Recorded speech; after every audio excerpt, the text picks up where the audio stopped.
Hello and welcome to Soups and Sabers. My name is Jordan. With me, as always, talking Peacemaker is Chris. How are you, Chris? I am doing very well. Life is going fast, and you know what? I'm not missing anything yet, so let's keep that streak going. Okay, are you Ferris Bueller? I was going for a bit there. I'm glad you picked up where I was. Yeah, it's we're more than halfway through Peacemaker now. We got I three know it's episodes left, nuts. right? Six, Yep. 7, 8, yeah. 3 episodes left. Superman just dropped on HBO Max on Friday, yesterday, from when we're Hmm. recording this. This episode should be up Saturday as well. So that's crazy to think about. I've Am I crazy? I have been avoiding it still because I am waiting for I already had my plan set that my Blu-ray is supposed to arrive Tuesday, 4K. I'm gonna put it in the PlayStation on my 4K TV after the baby goes to sleep, and that's my plan for Tuesday night. And I don't actually have a lot of time this weekend as it is, so that's part of it. Um, but it's Hmm. uh, I've been struggling this whole time since it's come to digital. Like, do I buy it digitally and then also buy it on Blu-ray later? But the Blu-ray comes with the digital, so why not just wait? And then we kind of got the shock announcement of the HBO Max because I thought it was going to come out after the Blu-ray. So here's what I'm going to do. If my Blu-ray does not arrive on Tuesday, I'm watching it on HBO Max Tuesday night. So if there's any sort of delay with the Blu-ray, that rhymes. I'm going to just Yeah, watch it on Max. But yeah. there's a part of me that was annoyed because I finally broke down and bought it on Amazon because it was on a sale deal where it was a little cheaper, and I was like, you know what, I'm just Yeah. gonna buy it. And I look, I was in a mood where like I needed a little bit of hope. I was kind of feeling burnt out. The work just never really stops, and like I was just like Mhm. just needed that. And I'll give the movie credit. It got me back to where I needed to be. I think it's a perfect mood stabilizer of a movie, but then it drops on HBO Max. I'm like, I could have just waited a couple of days. Well, here's the thing. I'm gonna have to buy it anyway because I usually do not keep HBO Max. Mm-hmm. Um, I might have it for a little bit longer just because we're supposed to be getting the Game of Thrones spinoff in early January. And then we're also supposed to get Lanterns sometime Mm-hmm. next year. So I might have it for I don't know. I might still cancel it after Peacemaker Mm-hmm. at this point because I don't Yeah. have anything I'm like really watching other than that on there. So we'll see. We'll see how it goes. But that's why I like having my physical media with the digital copy, as well as I can cancel some of these subscription services Yeah. and still have access to some movies that I want to rewatch. Plus, they take things off these streaming Yeah, services all the time.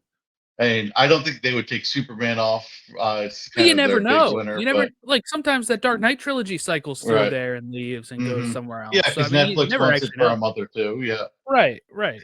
Yeah. So yeah, physical copies are probably better. I just so rarely plug in my DVD because it takes up space, like in like the TV mantle, and like I can usually just watch it digitally. So there are a few movies that like I have DVD because like we watch them every year for Christmas or something like that. But for the most part, I just go digital. I think you're doing the right thing. Let's just say. I wouldn't be shocked if they stop making physical copies at some point. Oh, it's coming. It's coming. But But people like you are keeping that from happening right now. So single-handedly, yeah, yeah, yeah. the Jordan's collectors got all of it. Yeah. single-handedly keeping that alive. Hmm. I know it. So I might have to. I was waiting for a Creature Commandos physical. I don't think that's going to happen, but they do sell it on like Vudu and iTunes. So I Hmm. probably will end up buying that as well next time it's on sale. So that way I'm not reliant to watch Creature Commandos when I have Max. I can just, Uh, it's watch funny whatever I because want. I've been thinking about rewatching Creature Commandos, but we just had to talk about that Weasel episode, and I was just like, I don't know. Yeah, can't do it I now, right? Yeah, so it's like I was like, it almost hurts the rewatchability of the show, and I'll probably get to a point where I can watch that again without breaking down completely. But I I don't think I've ever had a cartoon make me cry other than that. So that takes the cake. Oh, I've You cried at thought tons. Disney movies in the past, like Bambi, you thought they were sad. You know, Creature Commandos is like, hold my beer. I cried at Toy Story 3 is one of the ones that gets me, even though nothing super bad No, that's happens. an animated movie, not a TV show, but fair. Oh, okay. If you're talking about animated shows, Right. That's a um, distinction without much of a difference, if we're being honest. right. Okay, let's get into it. We got season 2, episode 5, Back to the Suture, which I'm going to give bonus points to this for being a parody of my favorite movie of all time, like a pun on my favorite movie of all time. Written by James Gunn, directed by Alethea Jones, and it premiered September 18th, 2025 on HBO Max. I don't know if you noticed this, but when the episode ended, there was quite a bit of time still left on the ticker. And at first it goes to like a mobile ad game, and I was like a mobile game ad, and I was like, okay, I guess I can exit out of this. But Jack, my friend Jack, messaged me and said, "Oh, did you see them talking about it afterwards?" And I was like, "Did it just like play the podcast afterwards?" I was confused, and he said, "No, it's like a little like behind the scenes type thing No way. afterwards." Yeah. So there's just some nuggets in there that I have found that I wanted to bring up, and I'll sprinkle them kind of through it. They call it like piece by piece or something. Makes sense. Yeah. So it was Keeping with the puns of the show. this said part 2, so it doesn't seem like every episode has it. This episode had it, and maybe the pilot, or I mean the premiere or something. I don't know. But I watched that this morning. Then I was like, let me see what we can glean I'm from gonna have that. to check that out. I'm gonna have to. I saw the ad and I kind of went away. Yeah, as soon as it hit the ad, I was like, I guess I'm done. There's going to be like 7 minutes of this mobile ad afterwards. But no, there's a thing afterwards. Well, going back and watching season 1, my pet peeve was HBO Max kept wanting to cut out before the post-credit scene of the episode, and I was like, Yeah. "Stop doing this, HBO Max." So I feel like Well, you post-credit scenes and HBO Max don't get along with each other. Have you had any problems with that this season? Because I've been No. watching this. Okay, I was going to say I've been watching this Yeah. on my right here on my computer Mm-hmm. because I usually watch it Thursday. So here's what I do. Okay, this is my Thursday routine right now. Which James Gunn was part of my Thursday routine again in a different way as well. But usually I saw that. I end up watching I put the baby to sleep. My wife and I watch the eviction episode of Big Brother, and then I come up here afterwards and watch it here so that way I can have it as loud as I want without disturbing the baby and without disturbing Joy and everything. And I am just sitting here with my headphones on watching it. So I didn't know if it was a computer thing that like it did not shrink down as like it usually does on some of these shows. It just kind of let me keep watching the whole thing, which was I think it nice. does. My theory is season 2 is going to have the same problem on rewatch.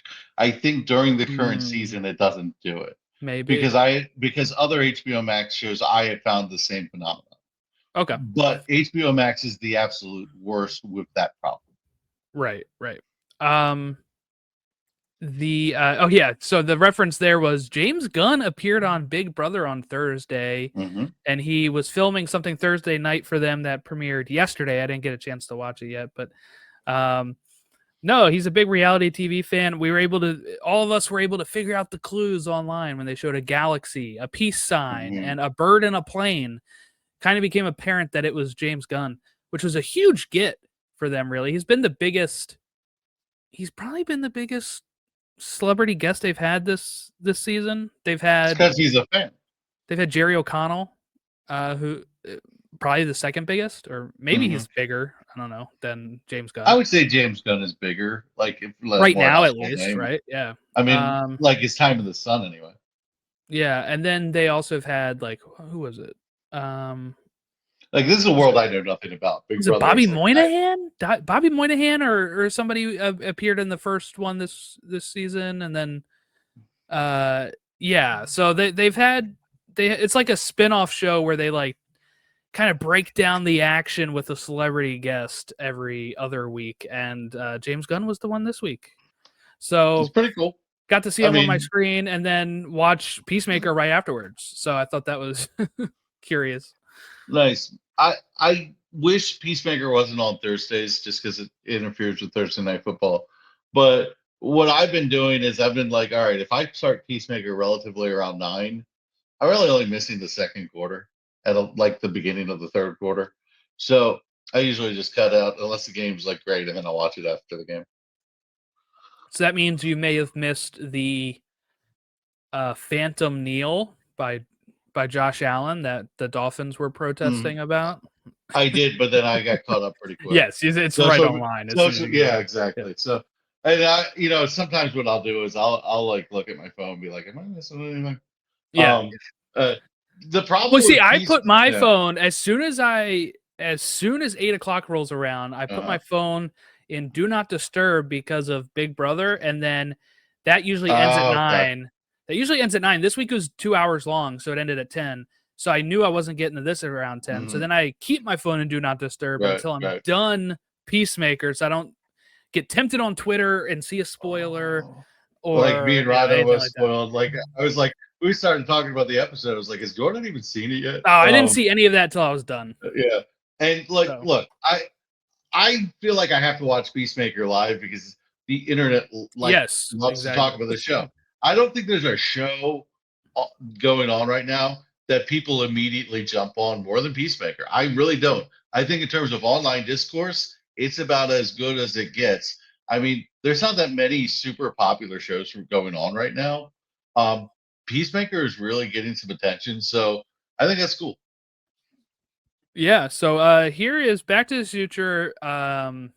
You know, we find out that Harcourt was not actually trying to betray Chris. You know, she uses a code name, Hmm. code word, so that way he would stay away. But I love the way he does this. When he comes in, he's just like hiding behind kids playing soccer, and he's like Hmm. to keep the sniper off of him and not be able to have a clear shot. But he needs the closure, right? That is his thing. She's like, "Why are you doing this?" And he's just like, "Look, tell me straight up. Was that anything for you? Because we know in his mind, if not, he has another Amelia Hmm. Harcourt he can go to that wants to be with him."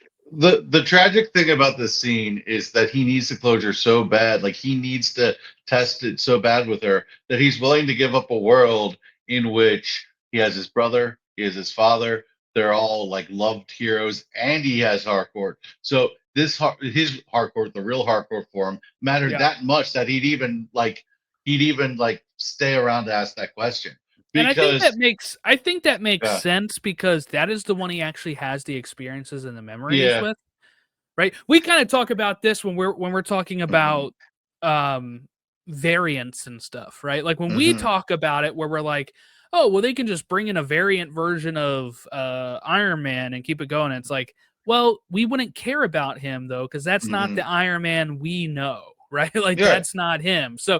Um so it makes sense for Chris to be like, you know what? I got to shoot my shot one last time. And if hmm, she says no, if she tells me for sure, then I'm not, why am I here? Everything else is better there, but my life could be a little better here if she just says yes.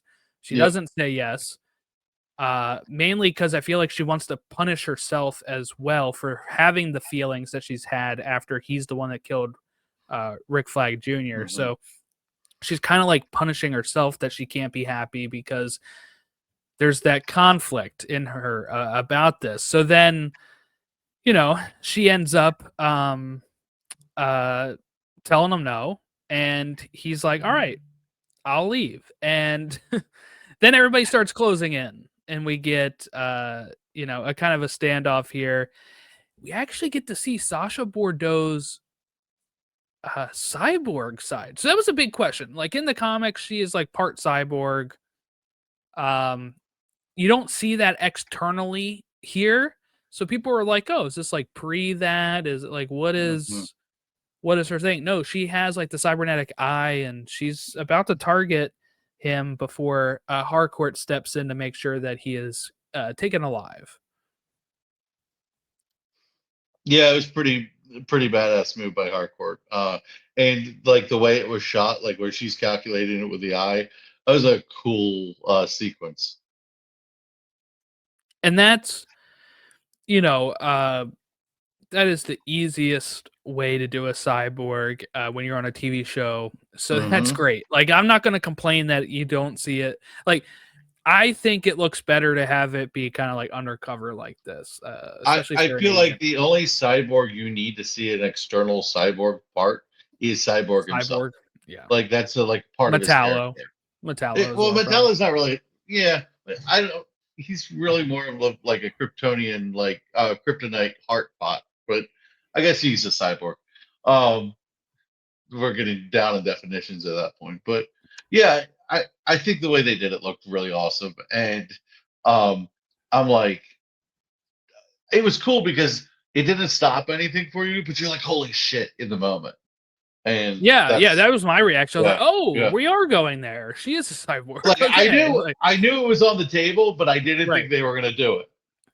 Um, Yeah, yeah, because you're like, one, again, this is a TV mhm, show, right? Not, I mean, mhm. sure, this has a bigger budget than most TV shows, right? I would say, Especially but when you have the head of the studio right, auditing his favorite thing he's ever done. but it is cool that like that's a nice little reveal for us too, and like Mhm. um us in the weeds that know who she is, which I don't know much about Bordeaux. I just know that, and that she sometimes has relations with Batman. Well, Um, she was supposed to be Batman's bodyguard at one point in the comics, and then she was basically like the whole Diggle storyline where okay. he's Oliver's bodyguard is just ripped off from that, and that's how she finds out that Bruce is Batman because it's like there's no other explanation for him constantly getting away from me than he is Batman. So are you saying Diggle and Oliver were an No, item as well? no, I'm not saying, but uh, I'm kidding. there's a certain bromance there, but Yes, yeah, yeah. um, but like Bordeaux's like storyline in the Batman world is almost identical to Diggle's in Arrow in terms of how they set up the character. Yeah, Sasha Bordeaux. She first appeared in December 2000, the year 2000, in Detective Comics 751, created by Greg Rucka and Sean Martinborough. Usually part of Argus or Checkmate. So there you go. Yeah. All right. Well, just a little background on her for if you're listening to us and are not too familiar with her. But so Chris gets taken into custody, and Rick Flag is going to take him in and not fingerprint or book him officially. Right? He's going to try to wallop on him a bit here. A bit, Yeah, a bit, a a lot. bit. Yeah, I think he could have. He was probably holding back. If We've seen that's him. holding We've seen back, him. We've seen him take on Doctor Phosphorus, man. He's holding yeah, back here. yeah. If that's holding back, wow. Oh yeah, that scene where he like knees him against the wall was like, ouch. And like I couldn't decide if in the moment Chris was just taking it because he knew he deserved it, or it like he was just trying not to put up a fight and make things worse. But like he was about to die if he doesn't get booked, like he probably gets killed. I would say it's probably a little bit of both. Like, okay, if I fight back, I'm going to be, you know, not getting out of here. Mm-hmm. Two, if I die, so what? Harcourt just shot me down. That was the only thing I had Yeah, going. The rest of my life sucks. Like, that's it, right? I'm about to leave anyway. So even if I like die now, like whatever. That's kind of how I took it. Almost like I don't know, almost like, and yeah, and he does have that conflict of killing Rick Flag and, Jr. and knowing that it is a mistake of his that he regrets. So all he's right, like, you know and what? that Gonna lines get up beat with up. his dejection when he's in the car and he says, "I'm done." Mm-hmm. So Yes. that makes sense. I thought the scene was pretty awesome. Like he's like, turn off the cameras and leave us Stop the alone. recording. Yeah. Yeah, and then like he breaks like part of the wall, and it's just I think the theatricality of these action scenes he's really awesome because I think there are some episodes in like the Arrowverse where it's like even in some of like the X-Men movies or something where some of the action is like anticlimactic because you kind of know what's going to happen and like it's not like there's no suspense to it, but like the way these are done, it's like I don't know how this one's going to play out, and that's pretty cool. Like that's what I want in an action scene. Like not boring, just hey, we need action, so I'll put it in here. I think the action scenes are really well done in the show. And you feel it. I feel like you feel it's visceral. Like I think that's why you didn't like so much the first episode part where she does it, because it's not that she's doing it as well, like that's part of it, but it's like you feel that. You feel like you're getting beaten up as the audience. You feel like it's like dynamic camera moving with it, and you like feel the punches. I feel like same thing with this. Like when he kneed him in the wall, I was like I physically recoiled. Like I think the worst image of this entire show for me, and we've talked about it every episode. There's something that's like hard for somebody to watch. But the worst image for me is Harcourt getting thrown out on the ground outside of the bar and like her bloody like spit up and like blood all over her face. That's a hard image for me. That's an image to me that goes up there with anything from like The Sopranos that could keep you up at night. Wait, but that's harder for you than when they're cutting alternate Peacemaker up and they have his head and everything? There's no drama there because he's already dead. Like it's like well, still, it's like that makes it gross. No, yeah, it's gross, but there's nothing at stake, so it's not like an emotional moment. It's like a detached from the emotion because the party getting cut up is dead. Okay, so let's okay, so in custody here, Flag is beating on him like we said. But Economos, who by the way is probably so far the highlight of the season for me as well as Langston Fleury. He might be the best actor on the show. But there is a bit here where Chris is coming in and getting booked and he's like, "Hey John," and he just turns to the other guy who's staring at him. He's like, "I barely know the guy." Right? He's like that was so good. But he decides he needs to, he talks with the Harcourt. He decides to book him officially. So it loads him in the system, which forces them to end up releasing him. Now, I want to get your point of view on this because we get Bordeaux going over to Rick Flag and being like, you got to cut it out. Like Economos booked him, right? And he seems kind of pissed about that at first. And then later in the office, he's like, oh no, this was all part of my plan. I'm actually not as impartial as you, or as partial as you think about my son's death, blah, blah, blah, blah. Are we buying that? No, I am buying that. I am buying that he knew this was a possibility and this is what he would do in that possibility. I do not buy that this is what he wanted or planned. I buy that he was aware it could go that way. I do not buy that that's what he wanted or planned. I think he was just going to kill the man who killed his son, get away with it, and move the hell on from this entire ordeal. Yeah, no, I agree. I think he's kind of covering here a bit of, oh, I just lost my cool. Let me just be like, hey, I was never actually going to kill him. And the hinted romance between Bordeaux and Flag. This is what I want to talk about. Because he's like, I can't look like a hot-headed dipshit because like there's a love interest thing going on here. So like he's going to like try to look cool and collected in front of Bordeaux. Meanwhile, somebody else he could be just like, shut the fuck up. I don't want to talk to you. Yeah, so what do we make of Rick Flag? Because so and his weakness, right? We're finding out his weakness here is beautiful women. Is women. Young. What a unique weakness. But in a government position, I feel like that shouldn't be. I mean, in a government position, weakness for beautiful women and doing inappropriate things with them in a government position, is that unrealistic right now? No, that's right. I mean, that's all even going back to the 90s and stuff. But I mean, there's it's just funny that the two No, yeah. main times we've seen Rick Flag Sr., Yep. Creature Commandos and Peacemaker. Yes, he's in Superman. Not as much screen There's time no as women these two. around him. There's no women around him in Superman. He'd be hitting Yeah. on the engineer or Oh my hitting goodness, on yeah. Lois. He would be all over it. We know one thing he's not afraid of.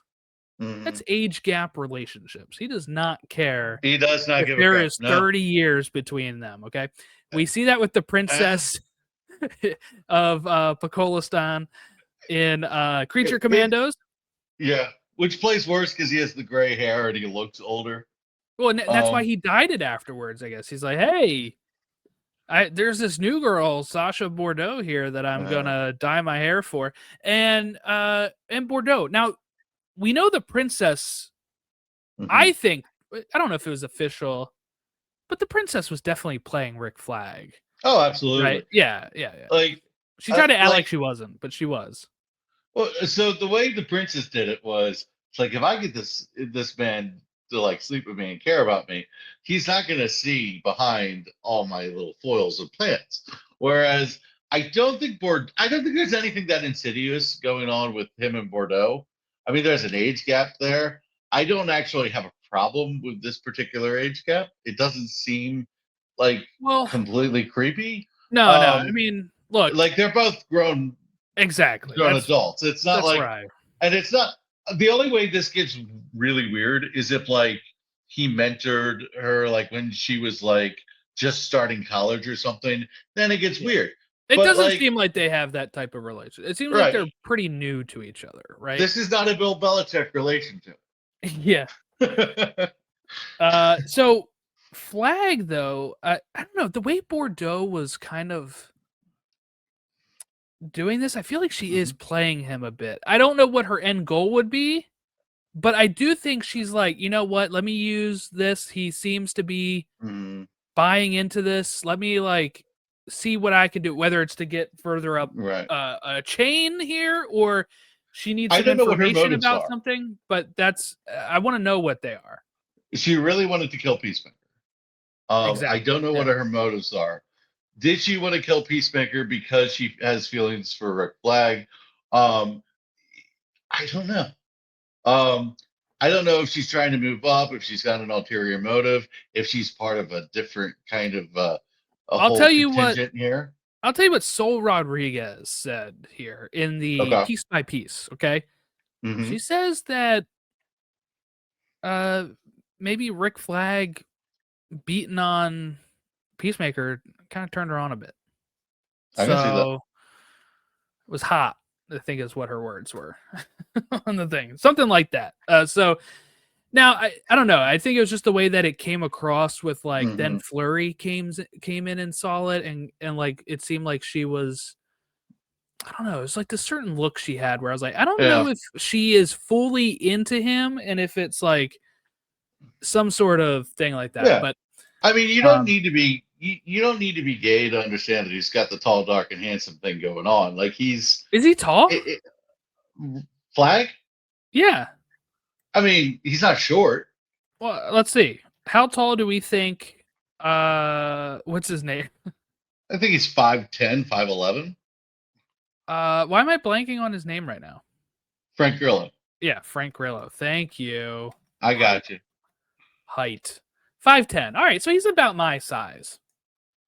That's not. I wouldn't consider myself tall though. So, I mean, I feel like in TV, they would make you look taller than you are. True. I mean, they make Tom Cruise look like somewhat tall in his movies. Sometimes. True. It's all about camera angles. Oh, here's something else I want to bring up that that Tim Meadows brings up in this piece by piece thing that I did not realize, and I think it kind of shows his character trajectory here.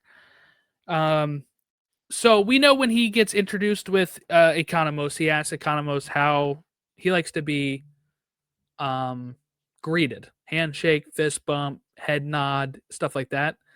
Economos, I believe, said head nod. And when he sees what Economos did with booking him, and he says, like, that's good of you to do that, he gives him the little, like, head nod. as well. So Tim Meadows brought that up, and I was like, so yeah, I do think that, you know, while Fleury is a little of a boisterous nickname giving He's guy, a he does well-intentioned have, asshole. yes, he is well intentioned. That's what I Like think.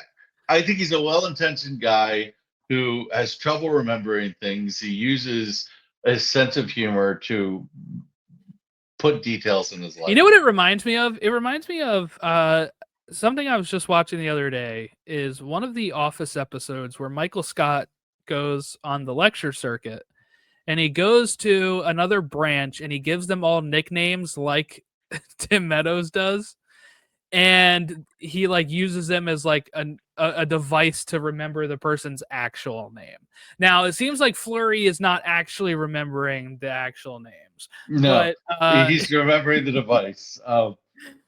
yes, It serves half of its purpose, but like I feel like Meadows is playing a really like layered character for a character that I don't know how important he's going to be outside of the show. But outside of the show, I would say probably not much. Here's what Gunn said last week on the Peacemaker podcast. He said, one, that it was very tough to find him. I think they've mentioned it before too, but like they were auditioned hundreds of people that could not nail the bird blindness stuff. They would get it's to a that hard thing part. to nail. They would get to that part of the scene in the thing or whatever, and just could not make it work comedically or believability wise. So at some point, Gunn was like, you know what? I think we just have to go get Tim Meadows. And when he told Tim Meadows this, and when he sends him like, I think the first script or two, he says there is a arc for this character in here. Okay. And so I do think we see, and we start to, I think, see that in this episode, start to really show that maybe he doesn't agree with what Rick Flag and Sasha Bordeaux are doing. Maybe that's why he winked at Economos when Bordeaux is talking to him, right? Like he is, I do think he affectionately cares for Ginger Cool. And I don't know if that leads to anything outside of this. I would say I don't expect him to die. I think Tim Meadows kind of slipped up here last week when he was like, and I, you know, hope to do another one of these intro scenes again, because he was like, I want to do better the next time, talking about how he was dancing. So, I mean, that could just be a thing to throw off people, but I also don't think people on a podcast setting with their friends like that usually think that much about that kind of stuff. So I do think he's like, hey, maybe a season 3 he could come back and be in the intro again and do a better dance or something. But that's my thoughts on Langston Fleury. Yeah, I've seen a theory online that he's Martian Manhunter. I'm not buying it at all. Same, and I was gonna bring this up too because you mentioned that. I didn't know if you were gonna bring it up, but my reasoning for that is, one, I feel like it's kind of, I don't know if it's racist, but I want to say it's kind of where people just assume because Tim Meadows is black and important in this show and a federal agent, which we've sometimes seen Martian Manhunter be, that they're like, oh, it's obviously Martian Manhunter. When that's not like it's kind of like when sometimes like two black people are in a different in a show together and people think that they somehow have to be related. You're like, no, that's kind of racist for you to say that. So, you know, like that type of thing. But my main arguing point for this would be the casting process would have been totally different if it's Martian Manhunter.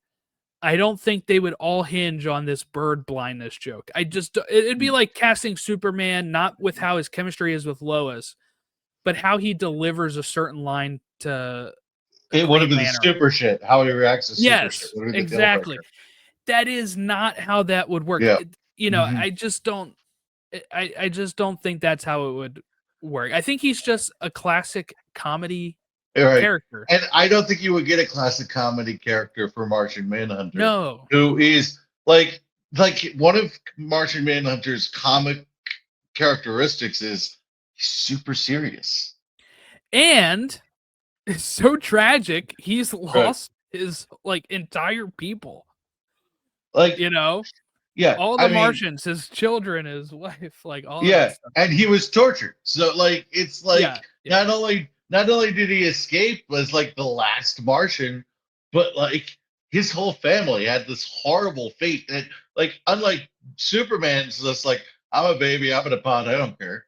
Like Right, right. Martian Manhunter is like an adult. So yeah, that backstory with the comedian and a guy who doesn't take things seriously or like on the surface, I just don't buy. No, and Even in a James Gunn production, the I fact don't that buy. they had to reach out to Tim Meadows like last minute, like this could have Mm-hmm. been a character of like uh any sort of character. It didn't seem like it had to be a big name actor or anything. It's just like they couldn't find the right person. They went out and got a ringer. They got the guy who can deliver these comedy lines authentically but also hysterically, which I is what this and character needed. So it shows you how important James Gunn thought the bird blindness thing was. He probably just wrote it and couldn't get over how much he liked it. oh yeah, I And mean he said it's yeah, based off a friend of his that has face mm-hmm. blindness, and he was like, "What if Yep. that was with birds?" And with how big of a role Eagly plays, I mean, it makes sense to keep that joke in there, especially when they're Yeah. attacking Eagly, you know? Eagly, we were kind of talking about this on the group chat. Eagly almost has too much time in this second season. I disagree with that. I will push back on that because I do think this will come back around. Because I know, you know, like Ron, if you're listening, Ron, you mentioned in the group chat, you know, um, oh, they did this just so Rooker can have a role. One thing I listened to on the podcast last week was that actually they filmed stuff with a different actor for Red Saint Wild, and it just wasn't working. And he had to call in Rooker last minute to come in mhm. and film these scenes over again. So this role was already in the show, Yeah, and I it's a think the ridiculous reveal. role. Well, I think the reveal that that Eagly is the Prime Eagle, which was in this episode, Hmm. that all that shit Red Saint Wild was talking about is real, is going to be important for these last 3 episodes. Is now the Prime Eagles on another Earth Maybe. or another dimension. I guess Maybe. we don't know if it's another Earth, but yeah. Or just how powerful he is, because this is something Gunn said in the Piece by Piece. Hmm. He's probably the most powerful of the group of the 11th Street Kids. Eagly. I mean, he took out a whole swab of FBI agents. So, yeah, Yeah. you know, uh, I got to be honest with you though. When Michael Rooker takes out that like overly cartoon, like Bazooka. yeah, it was like the Acme bazooka, Yes. like Yeah. the coyote would Elmer's. use in the road runner. And it just was. I was like, I didn't care for it that much, to be honest with you. I did think it was cool that they made it seem like they got Eagly. And then like it had that dramatic tension. But the gun was ridiculous. I don't know. I mean, all the Red Saint Wild Eagly stuff worked for me. He dies though here. This is where he meets his end. I knew it wasn't actually going to be Eagly that got shot. I just felt like there's no way they kill him all. um, but yeah, it worked for me. So I felt sorry for the fox that ate the Yeah, that poison was a little mouse. rough. That was sad. No, no, I didn't love that sequence of events. I thought it took away from the grand stakes that were in the episode, but uh, it balanced out the episode as well, you could say. So, it just wasn't my favorite thing. It's not a huge complaint. Well, we have Judo Master who followed Chris Adebayo and Adrian after they released him. They get to the cabin. Adebayo and Adrian let kind of let him go. Chris wants to be by himself. This is where he's going to write a letter for Adebayo to find, as he's going to, his plan here, this has been in the trailers, so are you ready for the next adventure, right, to Eagly? And Eagly and him are going to go through to the alternate universe, alternate dimension, and they're going to close it up behind them.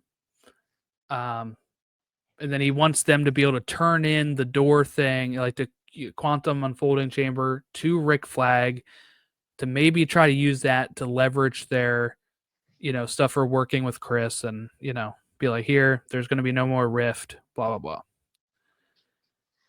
blah.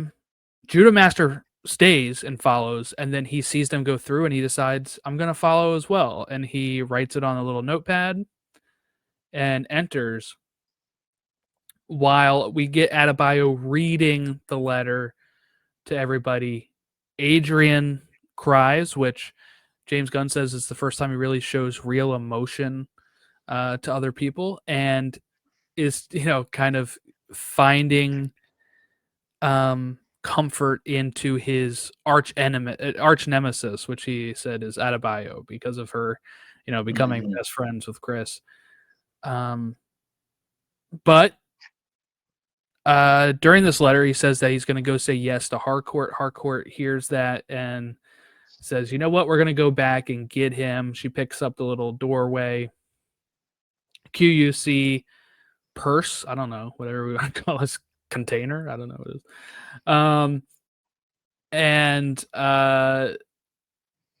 And that's that. But over in the alternate universe, we get a nice little view of a nice shout out to Superman, that the kaiju from Superman was in the alternate universe, and the top trio takes him down. Kills him. So that's cool. And then after that, he goes right over to see Harcourt, who gives him a big smile, and they embrace. But right before we see the kiss, it's the end of the episode. He didn't even bother to clean up. No, he's like covered in kaiju guts. Like, it's like, I think she's gonna be into this. She's like, Amelia's really into kaiju guts. Yeah. Previews of next week shows that they are going to try to open up this QUC, and it looks like it kind of throws them back and everything, which we've seen it do before. But here's my theory, Chris. I sent it to you in the chat, and I feel like, it makes a lot of sense. Yeah. We have not seen this thing really be unstable the way that the rift in Superman was. So it's either Rick Flag. So there's two theories. I'm starting to think of one out. Rick Flag is just using that as a reason to go after Peacemaker, right? So he has an actual reason. A little of that in there, it's the same. Right, it's the same signature of the one that tore up Metropolis. So let me go ahead and just use this as a reason. It's maybe not as unstable as that one, but I'm going to use this as a reason to go after him. Or two, because maybe Chris knew what he was doing when he worked it, and when these 11th Street kids open it up, maybe it is unstable, and that will be what causes Rick Flag to go to the prison and be like, I need to speak to Otis or Lex or whoever is going to appear. Sydney, Halperstein or whatever they said his name is, that is the guy that Mr. Terrific always pushes out of the way. Maybe one of those three, it's because it gets worse, and he's like, look, I'm going to need somebody that's going to be able to help me shut this down. Because it seems like it's easily shut down with Chris knows how to do it. He just shuts it, does the buttons, and it closes up. So it's not really any threat to the rest of the world, it seems like. Well, considering how long his father had the access to it and nobody cared or knew about it. So I think my thought on that, spot on. If I'm going to retcon this here, I guess, or is maybe it was not on their radar because the Superman rift hadn't happened yet, because Lex was Mhm. using that stuff all the time with no problem either. His gateways. So I do Well, think maybe because of that, it now has them be able to track the. Well, I don't know, because 6 months ago, when Chris went through the door, it triggered something. could it be Mr. Terrific that we get from that perspective? Because he would actually be a hero, and you wouldn't have to take him out of jail or anything like that. Here's the thing, really anybody is on the table because they Mhm. filmed this at the same time as Superman. Like, Yep. really, that's what's exciting, is it really feels Mhm. like it could be anybody, it could be nobody. What I mean by that is usually we kind of get tipped off on this stuff because they'll be like, oh, like David Cornsweet was in the area when Peacemaker season 2 was filming. But because he was in the area anyway with Superman, Mhm. and like there's a chance that any of those characters, because they were on the same like sound stages as next door, anybody can just weave in and out without it drawing new attention, Yep. because uh people are not knowing to look for it. They're like, oh yeah, of course they're in Atlanta because they're filming Superman. Like, it's That's not like, actually that's yeah. actually probably how they got away with uh Corn Sweat filming the Ultraman lines and not tipping anyone off. They probably just went next door. Or I mean, I think some of that stuff he was just recording in the I think some of it, like the Hammer Boravia lines, I think he was just in like Hmm. a booth doing that. Yep. That's easy to get away with. Um, but yeah, no, I mean that. I think that's really exciting for next week. So that's kind of where I maybe see it going. Um, on how we get there. Do we want to put kind of our last bets down on the alternate dimension? Like, because it might get revealed next week. Like, Right. are we thinking it is Naziville, USA? I Is it something I else? I don't think it's the Naziville USA. I think it's something similar, but I don't think it's Naziville USA. I think it's a more complicated thing than that. I I think it has a different history. I think there's something insidious. I'm not quite sure it's like full blown. This is Planet X. Um, but then again, there is an awful lack of diversity there. Yeah, I mean, to be fair to the Hmm. casting director, just in case, just in case, is we don't see that world enough to really have Any a idea? good gauge on it. Most of the time Hmm. we've seen that Earth, it's in Augie's house. Hmm. We've seen one park square and a building. And it's in an area where a bunch of white people would be anyway. Right. And one thing we also want to say here is I know that people are like, well, look at the flags. They are rolled where you can't see them. John Economos' flag was the same way in the regular world here. Hmm. So I can't, either they left it in. Yeah, you can see some stars. I do think there will still be some stars on the flags. Uh, so I mean, it could Hmm. be maybe they were trying to disguise it, or it could just be that, like, they rolled up the flags when they had it in storage and they didn't really find a way to get it, like, for the It little desk ones, yeah, like the little desk ones, like, and they might be trying to throw you whatever. off of that anyway. Like they Right, they right. really haven't given us one way or the other.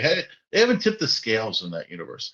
Like I feel like I don't really want to have a theory because I'm Yeah, sure that's fine. when it like I don't have one. I it just the Earth X doesn't quite line up from what we've seen. Like it's kind of like when you're doing a Sudoku and you're pretty sure that the four goes in the corner box, but you can't officially say it yet, right? You're not like putting it in there because you got to find the evidence. You got to find the evidence to eliminate the other possibilities. We haven't eliminated many possibilities. Yeah, I said it last week and I kind of stick by it that I would rather it not be like white supremacy land, because Mm-hmm. I think it'd be a better choice for him to actually decide you have it all here. Your dad, your brother, Rick Flag Jr., you never killed him. Here's Amelia Harcourt who wants you. You just have to be a bad person. And over here, you've lost everything. But maybe Amelia Harcourt coming all this way to come get you is enough to get you to decide that's what I want. Mm-hmm. I think it becomes a lot too easy to come over, and if like Adebayo and Judo Master are over there and everybody's like, get him, like I feel, whoa, like maybe I don't want to be here, like I don't Mm-hmm. know, like I feel like that becomes too easy. We do see in the trailer like for next week that like Harcourt is going undercover as herself, but the dog's barking at her. It realizes it's not her. Mm. So there's like stuff here that is kind of fun intrigue that could be happening, but Did we want to take anything from what Ad said, Adebayo said that maybe this isn't even real, that it's just giving you whatever you want it to be no, given? because Because it's an interesting idea. I'm not reading into that, because we've seen other people of other dimensions in there, and Yeah, Adrian has seen the dead body of all Peacemakers. So I'm not right. giving it much credence. I'm not. I don't buy it. I thought there is a bit for a second there. I was like, that would be such an interesting concept. Um, and it paused me. It gave me pause. But yeah, I agree. There's too much intangibly real things from the other dimension. Yeah. Anything else about episode 5? Did it live up to the hype for you? People were calling it the best one of the season. I still think the second episode of this season was the best episode so far. I am probably in agreement. I think episodes 1 and Yeah. 2 have been the best of the season. Hmm. I don't think there's been a bad episode though. Same. No, I'm Yeah. 100% in your Hmm. boat.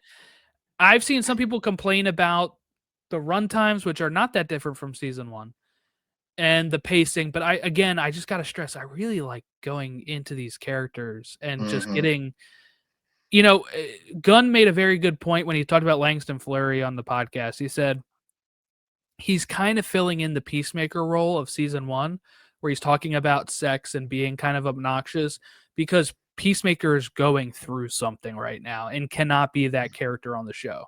And I think that might be what maybe is getting people a little thrown off this season, is that Peacemaker hasn't been his usual self because he's depressed, because he's dealing with I would all of say this that stuff. Peacemaker has shown amazing growth.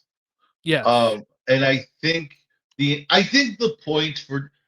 Peacemaker's point in terms of the way James Gunn sees it is he's a character who started regressive for a very baked in reason, and it was when Chris says, "I just got into a very dark way of looking at the world."